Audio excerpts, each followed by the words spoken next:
আমিও হিন্দু সম্প্রদায়ের সন্তান। আমার নাম পরিতোষ মণ্ডল। আমি সাতক্ষীরা জেলা ছাত্র হিন্দু পরিষদের যুগ্ম আহ্বায়ক। আমার বাসা বুড়িগোয়াল ইউনিয়নে। আমি যত এখান থেকে এত দূরে এসে শুধু সারের পক্ষে দাঁড়িপাল্লা প্রতীকে ভোট চাইতে পারি। এখানে যারা হিন্দু সনাতনী আছেন, আপনাদের পায়ে হাত দিয়ে অনুরোধ করে গেলাম, আপনারা 12 তারিখে দাঁড়িপাল্লায় প্রতীকে ভোট দিবেন। এতে আপনাদের শান্তি ও শক্তির প্রতীক হিসেবে আমি মনে করি। বক্তব্য দেওয়ার মতো কিছু নাই। আপনারা জানেন খুলনা এক আসনে কৃষ্ণ নন্দীকে যে মনোনয়ন দেওয়া হয়েছে দাঁড়িপাল্লা প্রতীকে, এটা কোনো সহজ ব্যাপার নয়। দাঁড়িপাল্লা প্রতীকের লোকজন হওয়া লাগে ইসলামপন্থী। হিন্দু ধর্ম হলে হিন্দু ধর্মপন্থী, মানে ধর্মকে আপনাকে আগে মানতে হবে। যাই হোক, আরেকটি কথা বলে যায়, বেশি কিছু বলবো না। ইতিমধ্যে যে ফেসবুকে যে আইডি হ্যাক করে আমাদের সম্মানিত বাংলাদেশ প্রধান আমির ডক্টর শফিকুর রহমান স্যারকে যে হেনস্থা করা হচ্ছে, তাহাতে আমরা তীব্র নিন্দা ও প্রতিবাদ জানাই। কারণ আপনারা জানেন আমেরিকাতে বেশ কিছু বছর আগে আমেরিকা প্রেসিডেন্ট নির্বাচন হয়েছিল। সেখানে বারাক ওবামা তার প্রেসিডেন্ট পদপ্রার্থী, তার নির্বাচনে 15 দিনে আগে আইডি হ্যাক হয়েছিল। তাকে নির্বাচন থেকে বানচাল করার জন্য, তাকে পরাজয় বরণ করার জন্য, কিন্তু তাতে কি হলো?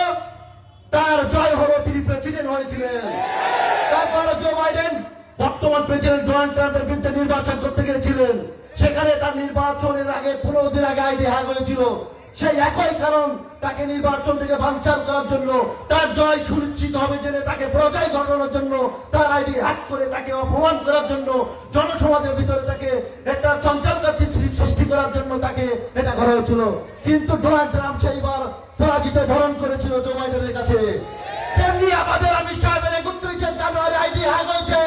আপনারা সবাই জানেন তখন নির্বাচন বাকি ছিল 12 দিন। আমরা মনে করি, বিশ্লেষকরা মনে করছেন যে একই অবস্থা আমেরিকাদের মতো বাংলাদেশে তাদের সুনাম, তার জয় সুনিশ্চিত, এটা ভেবে তার আইডি হ্যাক করে অপমান করার চেষ্টা করা হয়েছে। কিন্তু সকল অপশক্তির বিরুদ্ধে ডক্টর অমিত শাহ অবশ্যই তিনি বাংলাদেশের প্রধানমন্ত্রী হবেন, এটা আমরা সুনিশ্চিত করে গেছি। প্রতিজ্ঞা আছে,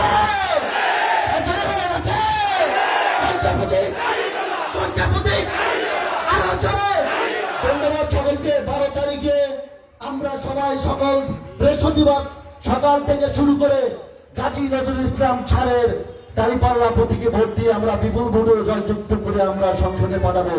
এবং বাংলাদেশ জামাত ইসলামী যদি রাষ্ট্র সরকার গঠন করে, আমি মনে করি না, আপনারা সবাই মনে করেন ডাক্তার আমাদের প্রিয় নেতা গাজী নজরুল ইসলাম স্যার মন্ত্রিত্ব পদ পেতে পারেন, এটা আমাদের জন্য গর্বের বিষয়।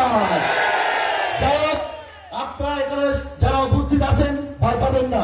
আমাকে অনেকভাবে হুমকি দেওয়া হচ্ছে। আমাদের সম্মানিত উপজেলা আমির সাহেব জানেন, এমপি সাহেব জানেন, সকলেই জানেন, আমি কখন ঈশ্বর ছাড়া জামাতের সাথে মিশলে একটা জিনিস শেখা যায়, নমনীয়তা। আমি অল্প কিছুদিন চলতেছে, কিন্তু আর কিছু না হোক আপনি নমনীয়তা শিখবেন, নারীদের সম্মান করা শিখবেন। তাই বলবো, তারিন্দার প্রথম ভোট দাঁড়িপাল্লার পক্ষে হোক, প্রবীণদের ভোট দাঁড়িপাল্লার পক্ষে হোক, মামুনদের ভোট দাঁড়িপাল্লা